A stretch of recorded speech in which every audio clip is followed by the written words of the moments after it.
عليكم يا صبايا، السلام عليكم يا شباب. النهارده معانا فرخه بلدي صغنونه خالص زي ما انتم شايفين كده، قد الحمامه بالظبط. غسلناها كويس. معايا هنا ميه غليتها. معايا 3 فصوص حبهان يا بنات. وشايفين المستكه دي حلوه قوي قوي للي عنده جرثومه. و3 فصوص حبهان، حبايه طماطم، ممكن نحط بصله، ممكن نحط جزر كمان. بس انا هحط. انا بقى هحشيها بصل.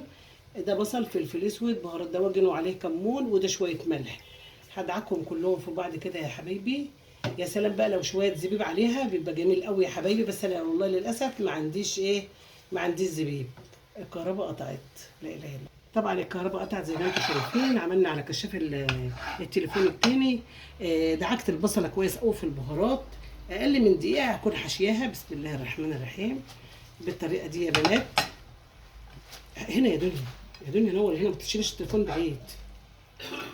بسم الله الرحمن. زي ما انتم شايفين كده يا حبايب قلبي اهو.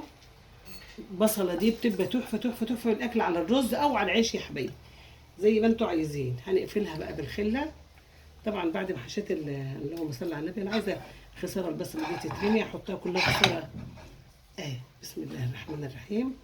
هقفلها وارجع لكم تاني. وبعد ما حشيناها يا حبايب قلبي وكتفناها كده بالخله بتاعتها، هسقطها في الميه اللي حطيت فيها المستكه وحب الهان وحبايه طماطم. هغطي عليها طبعا شويه، وهاجي ان لقيتها محتاجه ملح احط لها ملح. هغطي عليها واسيبها لما تستوي الفرخه وتتحمر كمان هوريها لكم. الفرخه يا حبايب قلبي اهي. الف هنا وشفا للي ياكل هنا، والف هنا وشفا للي يعمل زينا. بحبكم في الله. تحياتي لكم جميعا. تصدقوا الجعلي. سلام عليكم.